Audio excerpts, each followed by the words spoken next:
আসসালামু আলাইকুম, স্বাগত জানাচ্ছি আরটিভি সন্ধ্যা সংবাদে। আপনাদের সঙ্গে আছি আমি ফারজানা তানি, আমি রিদওয়ানা বিনতে জলিল। শিক্ষক শিক্ষার্থীর ওপর পুলিশের হামলার বিচার সহ 4 দফা দাবিতে টানা দ্বিতীয় দিনের মতো রাজধানী কাকরাইল মোড় অবরোধ করে বিক্ষোভ করছেন জগন্নাথ বিশ্ববিদ্যালয়ের শিক্ষার্থীরা। এ সময় দাবি আদায় না হওয়া পর্যন্ত বিশ্ববিদ্যালয়ে শাটডাউন কর্মসূচির ঘোষণা দিয়েছে শিক্ষক সমিতি। তাদের অভিযোগ, জগন্নাথ বিশ্ববিদ্যালয়ের শিক্ষার্থীরা নানাভাবে বৈষম্যের শিকার। 11টি হল বেদখল করে রেখেছে প্রভাবশালীরা। দ্বিতীয় ক্যাম্পাসেরও কোনো অগ্রগতি নেই। আরও জানাচ্ছেন দীপন দেওয়ান। 4 দফা দাবি আদায়ের দ্বিতীয় দিন কাকরাইল মসজিদের মোড় অবরোধ। দাবি আদায়ে স্লোগানের শব্দ যেন পৌঁছায় যমুনায় প্রধান উপদেষ্টার কাছে, সেজন্য মিছিল নিয়ে সেখানে যোগ দেয় শিক্ষার্থীরা। বুধবার শিক্ষক শিক্ষার্থীদের উপর হামলার বিচার দাবি করে তারা বলেন, দাবি আদায় না হলে ক্যাম্পাসে ফিরে যাওয়ার আর কোনো সুযোগ নেই। আমরা তো যমুনায় আসতে চাই না, আমরা ক্যাম্পাসে থাকতে চাই, আমরা পড়াশোনা করতে চাই, কিন্তু দাবি আদায়ে আসতে হয় কেন? উপদেষ্টা নাহিদ ইসলাম বলেছেন যে আমাদের ব্যবস্থা করা হবে, বাট এখন পর্যন্ত কোনো বাস্তবিক কোনো কিছু পদক্ষেপ দেখিনি। আমরা এক রুমে 8 জন থাকি, যেখানে বলতে পারেন যে আমরা বিছানাটা শেয়ার করে নিতে হয় আমাদেরকে। তারপরে আমরা পড়ার টেবিল একটা দেওয়া আছে 2 জনের জন্য। এই হামলা যারা করছে, যে যারা যারা জড়িত ছিল, আমরা চাচ্ছি সবাই আমাদের কাছে ক্ষমা চাক বা তাদের দৃষ্টান্তমূলক শাস্তি চাই আমরা। বৃষ্টিও হার মানাতে পারেনি শিক্ষার্থীদের। গুড়ি গুড়ি বৃষ্টির মধ্যে ভিজে 4 দফা দাবি আদায়ের স্লোগান। এত কিছুর পরও সরকারের পক্ষ থেকে কোনো সাড়া না পাওয়ায় ক্ষোভ প্রকাশ করেন জগন্নাথ বিশ্ববিদ্যালয়ের শিক্ষকেরা। বলেন, দাবি আদায়ে প্রয়োজনে আরও কঠোর হবে শিক্ষার্থীরা। আমাদের শিক্ষক এবং শিক্ষার্থীদের গায়ে যারা হাত দিয়েছে, যেটা আমরা আওয়ামী ফেসিবাদের সময়ে দেখতাম, তো ফেসিবাদ মুক্ত সরকারের আমলে এটা কেন হচ্ছে? এর জবাব কে দিবে? এইটার আগে সুরাহা করতে হবে। এদিকে রাস্তা অবরোধ করে আন্দোলনের কারণে কাকরাইল সহ আশেপাশের বিভিন্ন এলাকায় দেখা দেয় তীব্র যানজট। অনেক যাত্রী ব্যারিকেড ভেঙে যাওয়ার চেষ্টা করলেও শিক্ষার্থীরা তাদের ঘুরিয়ে দেয়। এর ফলে দুর্ভোগে পড়েন যাত্রীরা। কন্ট্রাক্ট ছিল 250 টাকা, ওইখানে এখন 200 টাকা নিয়ে আমাকে নামাই দিচ্ছে। এটা ভোগান্তি না? রাস্তা বন্ধ করানো ভোগান্তি না? এটা একটা জ্যামে পয়সা মনে করেন যে সারাদিন পার কাজ কামে নষ্ট, এটা কোনো দিক দিয়ে না, সব দিক দিয়ে বন্ধ করে রেখেছে। শিক্ষার্থীদের দাবি বিবেচনায় নিয়ে নগরবাসীর দুর্ভোগ কমানো যায় কিনা এ ব্যাপারে দ্রুত সরকারের হস্তক্ষেপ চান সংশ্লিষ্ট সবাই। দীপন দেওয়ান, আর টিভি, ঢাকা। দর্শক, এই মুহূর্তে কাকরাইল এলাকায় রয়েছেন সহকর্মী জাহিদ রহমান, সরাসরি যুক্ত হচ্ছেন তিনি।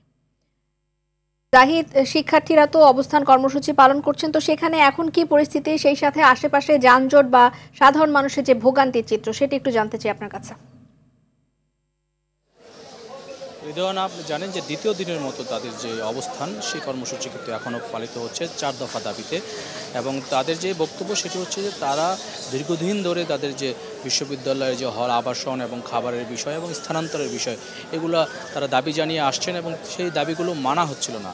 তার প্রেক্ষিতেই তারা কিন্তু এখানে অবস্থান নিয়েছেন এবং তারা চাচ্ছেন এটি একটি সুষ্ঠু সমাধানের মাধ্যমে তারা আবার শিক্ষায় ফিরে যেতে চাচ্ছেন। এবং যেহেতু সবাই শিক্ষক, শিক্ষার্থী এবং কর্মচারীরা সবাই এখানে অবস্থান করছেন, সেই জন্য তারা ইতিমধ্যেই বিশ্ববিদ্যালয়কে শাটডাউন ঘোষণা করেছেন। এবং আপনারা দেখতে পাচ্ছেন যে এই মুহূর্তে এখন পর্যন্ত এখানে যে আন্দোলন, তাদের সেই অবস্থান সেটি কিন্তু অব্যাহত আছে। এবং ইনকলাব মঞ্চের পক্ষ থেকে বিকেলের দিকে এসে তাদের সাথে একমত পোষণ করেছেন। এছাড়া আমরা জানি যে কিছুক্ষণ পর হয়তো গণ অধিকার পরিষদের পক্ষ থেকে এখানে আসার কথা একটি টিম, তারা এসেও তাদের সাথে সংহতি প্রকাশ করবে বলে আমরা জানতে পেরেছি। এবং ইতিমধ্যে এই স্থানটিকে ঘিরে ডিএমপি আবারও এখানে সভা সমাবেশ নিষিদ্ধের যে একটি তারা বিজ্ঞপ্তি দিয়েছিল, সেটি আবারও তারা পুনর্ব্যক্ত করেছে।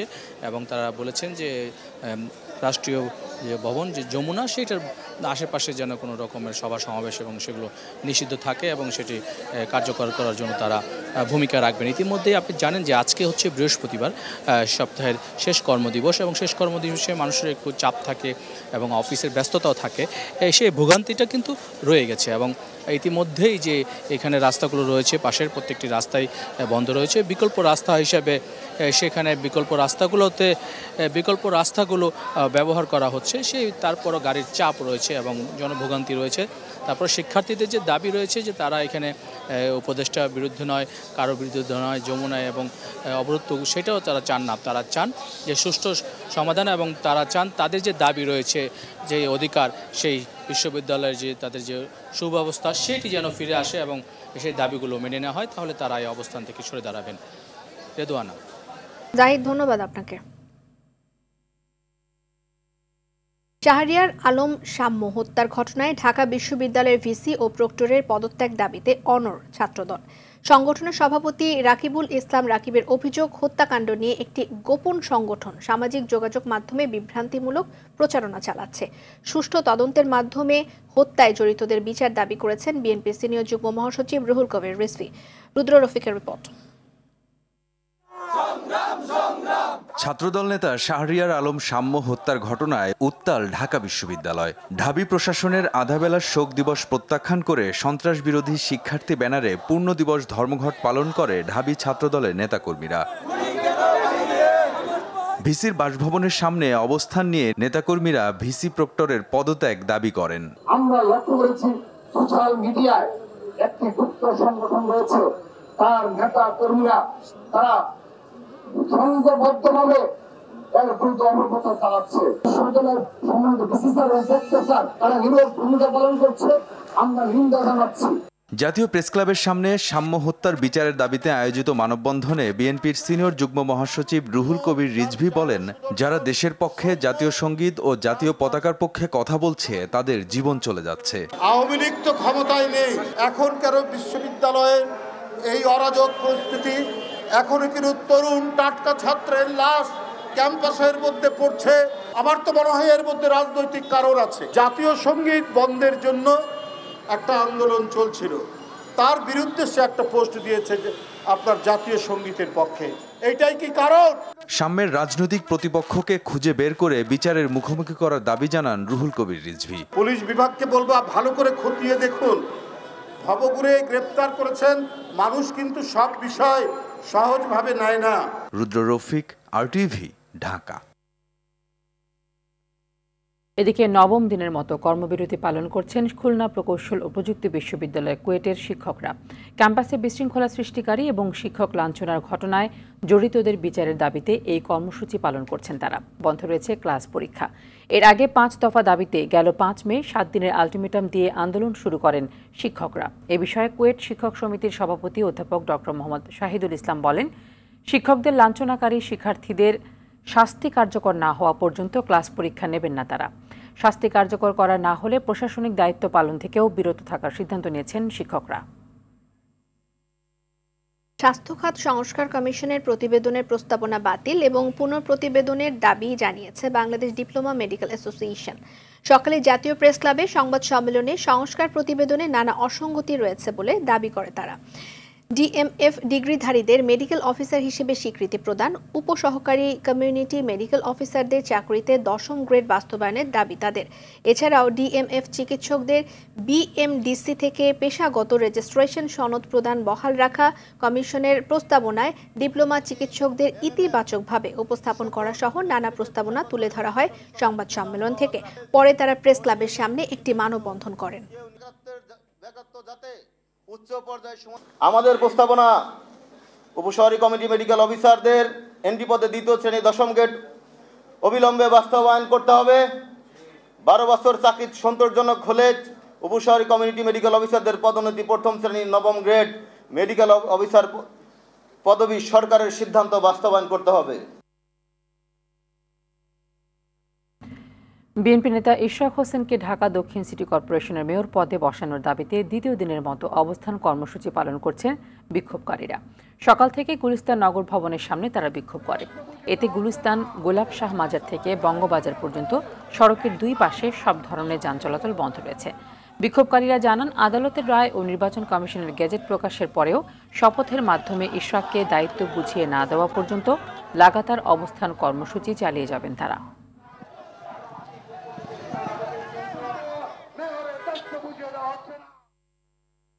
স্থানীয় সরকার ও ক্রীড়া উপদেষ্টার সাবেক এপিএস মোয়াজ্জেম হোসেন, স্বাস্থ্য উপদেষ্টার সাবেক ব্যক্তিগত কর্মকর্তা তুহিন ফারাবি এবং জাতীয় নাগরিক পার্টি এনসিপির সাবেক যুগ্ম সদস্য সচিব গাজী সালাউদ্দিন তানভীরকে জিজ্ঞাসাবাদের জন্য তলব করেছে দুদক। আইন লঙ্ঘন করে ঋণ প্রদান এবং 400 কোটি টাকা দুর্নীতির অভিযোগে ন্যাশনাল ব্যাংকের পরিচালনা পর্ষদের সদস্য, ব্যাংকের ঊর্ধ্বতন কর্মকর্তা সহ 15 জনের বিরুদ্ধে মামলা করেছে দুদক। আতিকা রহমানের রিপোর্ট। স্থানীয় সরকার ও ক্রীড়া উপদেষ্টা আসিফ মাহমুদ সজীব ভুঁইয়ার সাবেক সহকারী একান্ত সচিব মোয়াজ্জেম হোসেন, স্বাস্থ্য উপদেষ্টা নূরজাহান বেগমের সাবেক ব্যক্তিগত কর্মকর্তা তুহিন ফারাবী ও জাতীয় নাগরিক পার্টির সাবেক যুগ্ম সদস্য সচিব গাজী সালাউদ্দিন আহমেদ তানভীরের দুর্নীতি তদন্তের অগ্রগতি জানতে দুদকের সামনে অবস্থান কর্মসূচি পালন করে বাংলাদেশ যুব অধিকার পরিষদ। 15 দিন অতিবাহিত হওয়া সত্ত্বেও এই দুদক নিচ্ছুক কোন ধরনের প্রতিবেদন তো প্রকাশ করেই নাই, বরং এই দুর্নীতির বিষয়টা ধামাচাপা দেওয়া হয়েছে। এরপর দুদক মহাপরিচালক আক্তার হোসেন সংবাদ সম্মেলনে জানান, দুই উপদেষ্টার সাবেক এপিএস ও এনসিপির সাবেক নেতার বিরুদ্ধে তদন্ত চলছে। ঘুষ, দুর্নীতি ও কয়েকশো কোটি টাকা অবৈধ সম্পদ অর্জনের অভিযোগের বিষয়ে জিজ্ঞাসাবাদের জন্য 3 জনকে তলব করেছে দুদক। ক্ষমতার অপব্যবহার, তদবির বাণিজ্য, চাঁদাবাজি, টেন্ডার বাণিজ্য সহ নানাবিধ দুর্নীতি এবং অনিয়মের আশ্রয়ে নামে বেনামে অবৈধ সম্পদ অর্জনের অভিযোগে ইতিমধ্যে অনুসন্ধান কার্যক্রম শুরু হয়েছে। তাদেরকে ভিন্ন ভিন্ন তারিখে ডাকা হয়েছে।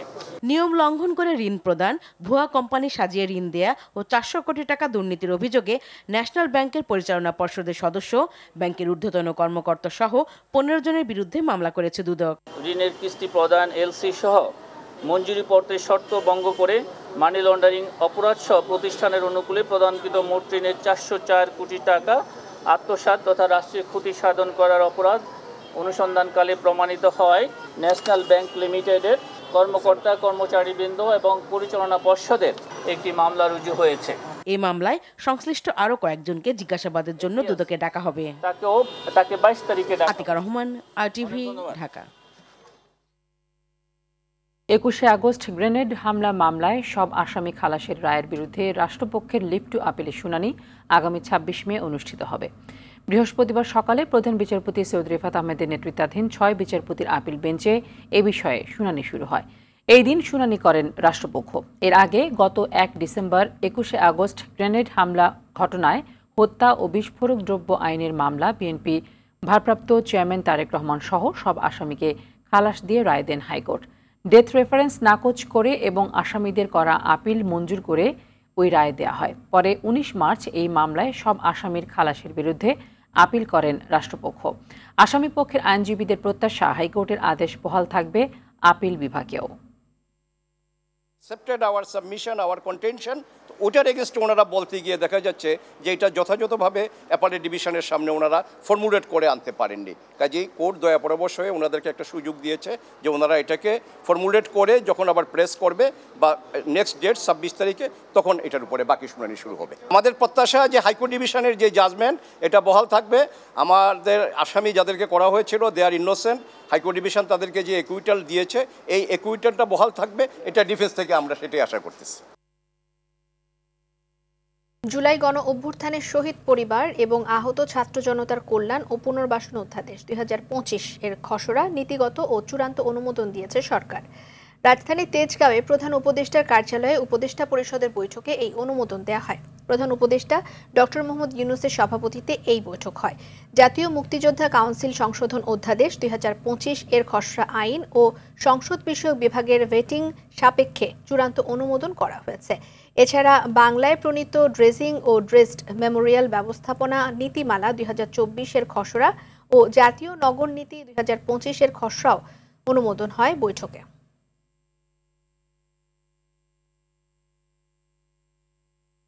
দেশের মানুষ ফ্যাসিবাদের পুনরুত্থান চায় না উল্লেখ করে জাতীয় ঐক্যমত্য কমিশনের সহসভাপতি অধ্যাপক আলী রিয়াজ বলেন, তারা এমন একটি গণতান্ত্রিক রাষ্ট্রের আকাঙ্ক্ষা করে যেখানে সাম্য ও নাগরিক অধিকার নিশ্চিত হবে। বাংলাদেশের সমাজতান্ত্রিক দলের সঙ্গে জাতীয় ঐক্যমত্য কমিশনের বৈঠকের আগে তিনি এসব কথা বলেন। আলী রিয়াজ বলেন, রাজনৈতিক দলগুলোর সঙ্গে ঐক্যমত্য কমিশনের আলোচনার এই উদ্যোগ মানুষের আকাঙ্ক্ষার প্রতিফলন ঘটাবে। সংস্কারের প্রশ্নে রাজনৈতিক দলগুলোর প্রতিশ্রুতি দৃঢ় থাকা জরুরি বলেও মন্তব্য করেন তিনি। অন্যদিকে সবার ঐক্যবদ্ধ প্রচেষ্টায় দেশকে গণতন্ত্রের পথে নিয়ে যাওয়ার আশা প্রকাশ করেন বাসদের কেন্দ্রীয় সাধারণ সম্পাদক বজলুর রশিদ ফিরোজ।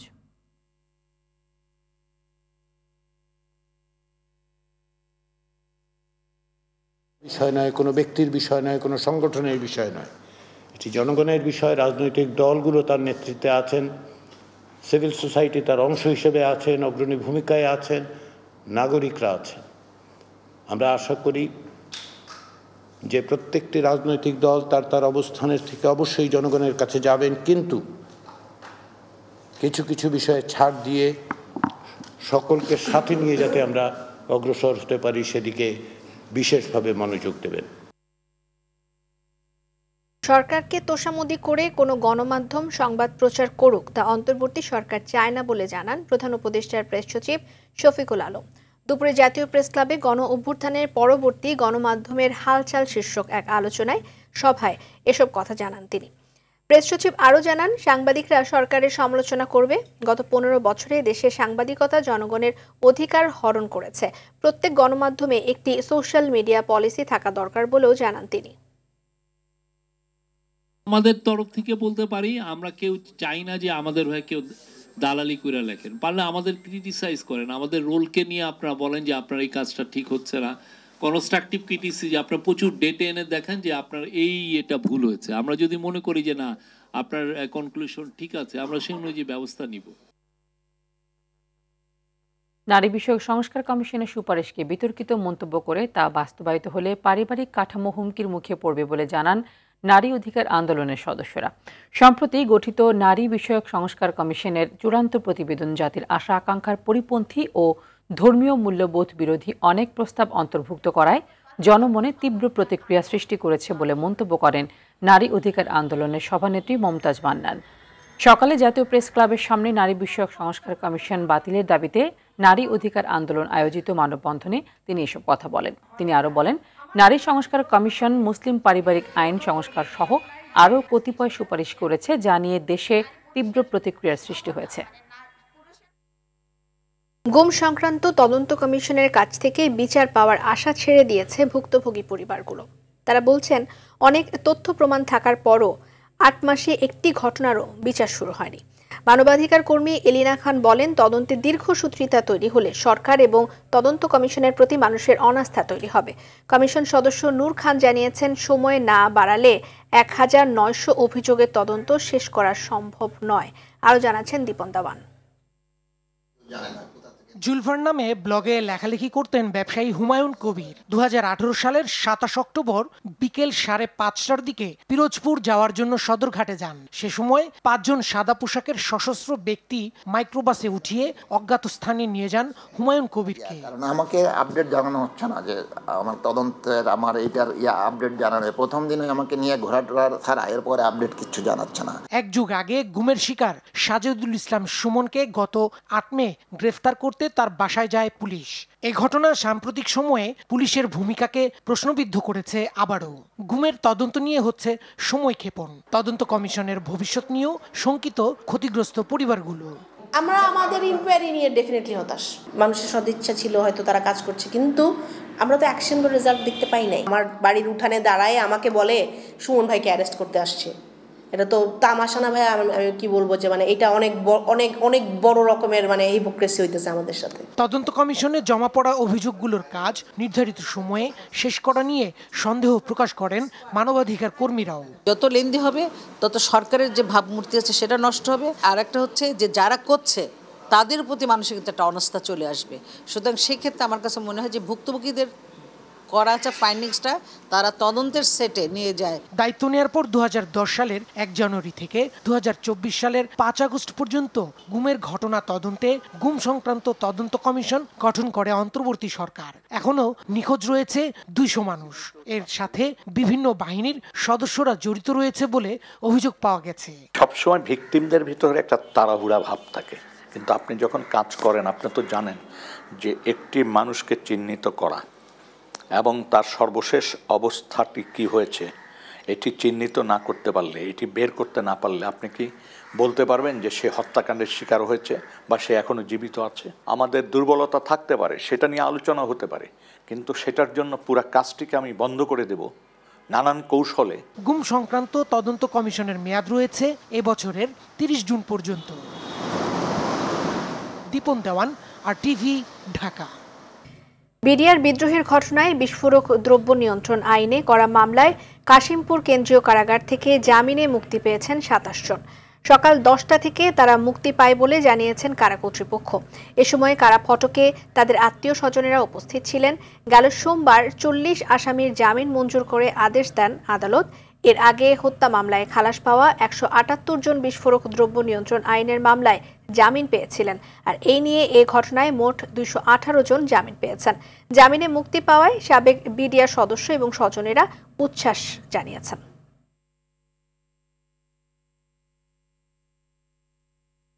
গেল বছর মালয়েশিয়া যেতে না পারা কর্মীদের আবারও সুযোগ দেবে দেশটি। পরবর্তীতে লোকবল নেয়ার ক্ষেত্রে বাংলাদেশকে সর্বোচ্চ অগ্রাধিকার দেবে কুয়ালালামপুর।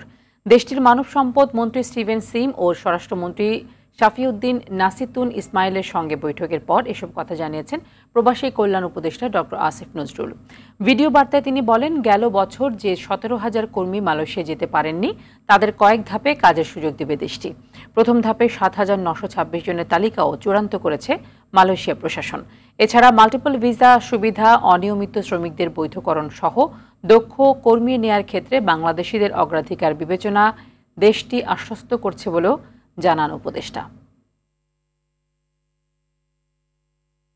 নির্বাচনে জয়ী হলে আগামীতেও সদস্যদের পাশে থাকার পাশাপাশি বিজিএমইএতে অস্ত্র প্রদর্শনকারীদের বিরুদ্ধে ব্যবস্থা নেবে সম্মিলিত পরিষদ।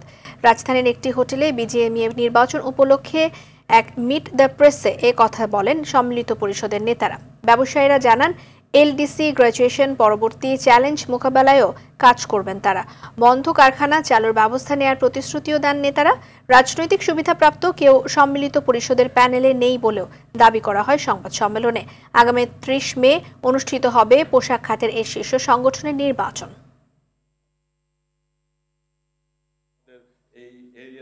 বিগত সরকারের আমলে আমাদের এই বাংলাদেশের এই পোশাক শিল্পের সাথে সংশ্লিষ্ট এবং এর বাইরেও কিছু নেতা, কিছু লোক এমন বক্তব্য দিয়েছে যেটা আমার নিজের কানে শুনতে এখন চোখ বন্ধ করলে সেটা আমি দেখতে পাই। এটা অত্যন্ত লজ্জাস্কর। আমরা আত্মসম্মানবোধ নিয়ে ব্যবসা করতে চাই। ভুয়া ভোটার বাদ দিয়া যাদের ফ্যাক্টরি আছে, ফ্যাক্টরির অস্তিত্ব আছে, ফ্যাক্টরি বন্ধ, আমরা তাদের সাথে প্রায়োরিটি বেসিসে আলাপ আলোচনা করে এই ফ্যাক্টরিগুলো পরিচালনা করার জন্য আমরা সচেষ্ট হব। তৃণমূলের মানুষের কাজে সহজে ব্যাংকিং সেবা পৌঁছে দিতে খুলনার ফুলতলায় মার্কেন্টাইল ব্যাংকের ফুলতলা শাখা উদ্বোধন করা হয়েছে। আজ আয়েশা টাওয়ারে ফুলতলা উপশাখাটি ভার্চুয়ালি উদ্বোধন করেন মার্কেন্টাইল ব্যাংকের ব্যবস্থাপনা পরিচালক মোহাম্মদ জাকির হোসেন। উদ্বোধনী অনুষ্ঠানে উপস্থিত ছিলেন ব্যাংকের উপব্যবস্থাপনা পরিচালক শামীম আহমদ ও ডক্টর মোহাম্মদ জাহিদ হোসেন এবং সিএফও ডক্টর তাপস চন্দ্র পাল ও ফুলতলা প্রেস ক্লাবের সভাপতি এস.এম. মুস্তাফিজুর রহমান ও বিশিষ্ট ব্যবসায়ী মোহাম্মদ লুৎফর রহমান লেনিন। এটি ৪৭তম উপশাখা যা খুলনা শাখার নিয়ন্ত্রণে। দেশের বাজারে আসছে গ্রি এসি সর্বাধুনিক প্রযুক্তি সমৃদ্ধ নতুন 4টি সিরিজ, কসমো, সিমো, জেনো এবং ক্লেভিয়া। পরিবেশ বান্ধব এবং বিশেষ প্রযুক্তি সম্পন্ন নতুন সিরিজগুলো বিপণনের প্রস্তুতি সম্পন্ন করেছে ইলেকট্রোমার্ট। প্রতিষ্ঠানটির সব রিটেইল শোরুম এবং পার্টনার শোরুমে এসব মডেলের এসি পাওয়া যাচ্ছে। নতুন এ সিরিজে থাকছে ন্যানো টেকনোলজি, এআই প্রযুক্তি এবং ন্যানো আউটডোর, যা বর্তমান বিশ্বে পরিবেশ বান্ধব সর্বাধুনিক প্রযুক্তি। দুপুরে গুলশানের কর্পোরেট অফিসে মোড়ক উন্মোচন অনুষ্ঠানে এসব তথ্য জানানো হয়। ব্যবস্থাপনা পরিচালক নুরুল আমিন ফারুক সহ কর্মকর্তারা এ সময় উপস্থিত ছিলেন। দেশের ইলেকট্রনিক জায়ান্ট ওয়ালটনের ডিজিটাল ক্যাম্পেইন সিজন 22-এর আবারও মিলিনিয়ার ক্যাম্পেইনের ব্র্যান্ডিং কার্যক্রম শুরু হয়েছে। ঈদ উপলক্ষে খুলনায় এই ক্যাম্পেইন হয়েছে। দেশের 7 শতাধিক ওয়ালটন প্লাজায় মেডিকেল ক্যাম্পেও ফ্রি চিকিৎসা দেওয়া হয়েছে। এছাড়াও দেশব্যাপী আনন্দ র্যালি করেছে প্রতিষ্ঠানটি। অনুষ্ঠানটি ভার্চুয়ালি উদ্বোধন করেন ওয়ালটন হাইটেক ইন্ডাস্ট্রিজ পিএলসির ব্যবস্থাপনা পরিচালক এস.এম. মাহবুবুল আলম। ক্যাম্পেইনের আওতায় দেশের যে কোনো ওয়ালটন প্লাজা ও পরিবেশক থেকে ফ্রিজ, এসি, ওয়াশিং মেশিন কিনে ক্রেতারা আবারও মিলিয়নিয়ার হওয়ার সুযোগ পাবেন। রাঙ্গামাটির বাঘাইছড়িতে মালবাহী ট্রাক্টর উল্টে 3 শ্রমিক নিহত হয়েছে। এই ঘটনায় আহত হয়েছে আরও 2 জন। বিকেলে উপজেলার আর্যপুর এলাকায় এই দুর্ঘটনা ঘটে। আহতদের উপজেলা স্বাস্থ্য কমপ্লেক্সে ভর্তি করা হয়েছে। এদিকে গাইবান্ধার সাঘাটা উপজেলার কামালের পাড়া গ্রামে বিদ্যুৎস্পৃষ্ট হয়ে চাচা ভাতিজা সহ 3 জনের মৃত্যু হয়েছে। দুপুরে 25 বছর বয়সী মিলন মিয়া ঘরের চালে ময়লা পরিষ্কার করতে গিয়ে বিদ্যুৎস্পৃষ্ট হন। এ সময় চাচা আফজাল হোসেন ও প্রতিবেশী মোশাররফ হোসেন তাকে উদ্ধার করতে গেলে তারাও বিদ্যুৎস্পৃষ্ট হয়ে মারা যান। অনূর্ধ্ব 19 সাফ চ্যাম্পিয়নশিপের ফাইনালে যাওয়ার মিশনে অরুণাচলে শুক্রবার নেপালের মুখোমুখি হবে বাংলাদেশ। ভারতের গোল্ডেন জুবিলি স্টেডিয়ামে কাল ম্যাচটি শুরু হবে বিকেল 4টায়। দ্বিতীয় সেমিফাইনালে রাত 8টায় মুখোমুখি হবে ভারত মালদ্বীপ। আরও জানাচ্ছেন নাজমুল সাকিব। সাফের বয়স ভিত্তিক সবশেষ আসরে চ্যাম্পিয়ন বাংলাদেশ। অনূর্ধ্ব 20 চ্যাম্পিয়নশিপে নেপালকে হারিয়ে শিরোপা উল্লাসে মেতেছিল বাংলার যুবারা। এবার অনূর্ধ্ব 19 সাফ আসরেও নিজেদের শ্রেষ্ঠত্ব প্রমাণ করতে চায় বাংলাদেশ। সে পথে সেমির বাধায় সামনে পড়েছে আবারও সেই নেপাল, যাদের বিপক্ষে বরাবরই ভালো খেলে বাংলাদেশ। এবারও মাঠের লড়াইয়ে শতভাগ দিয়ে ফাইনালের টিকিট কাটতে বদ্ধপরিকর ছোটনের শিষ্যরা। যার যার স্থান থেকে সবার সর্বোচ্চটা দিয়ে একটা টিম হয়ে, একটা পরিবার হয়ে, বাংলাদেশের হয়ে খেলে আমরা ফাইনালে পৌঁছাতে পারি। অপরদিকে ফাইনালে যাওয়ার মিশনে সেরাটা দিতে প্রস্তুত নেপালও। গ্রুপ পর্বে রানার্স আপ হয়ে সেমিফাইনালে ওঠা নেপালকে হারাতে তাই সর্বোচ্চ দিয়ে খেলতে হবে বাংলার যুবাদের। নেপালের দুর্বলতা এবং শক্তি নিয়ে আমরা কাজ করেছি। ছেলেরা পুরোপুরিভাবেই প্রস্তুত সেমিফাইনালের জন্য, এবং নেপাল ভালো টিম এবং আমাদের টিমও ভালো। এই সেমিফাইনাল খেলা খুবই প্রতিযোগিতামূলক খেলা হবে এবং আমরা জয়ের জন্য মাঠে নামব। অপরদিকে দ্বিতীয় সেমিফাইনালে ভারত লড়বে মালদ্বীপের বিপক্ষে। আর 2 সেমির বিজয়ী দল শিরোপার লড়াইয়ে মুখোমুখি হবে 18 মে। নাজমুল সাকিব, RTV। সন্ধ্যার সংবাদ এ পর্যন্তই। রাতের সংবাদ 11:15টায় দেখার আমন্ত্রণ রইল। ধন্যবাদ সবাইকে। ধন্যবাদ।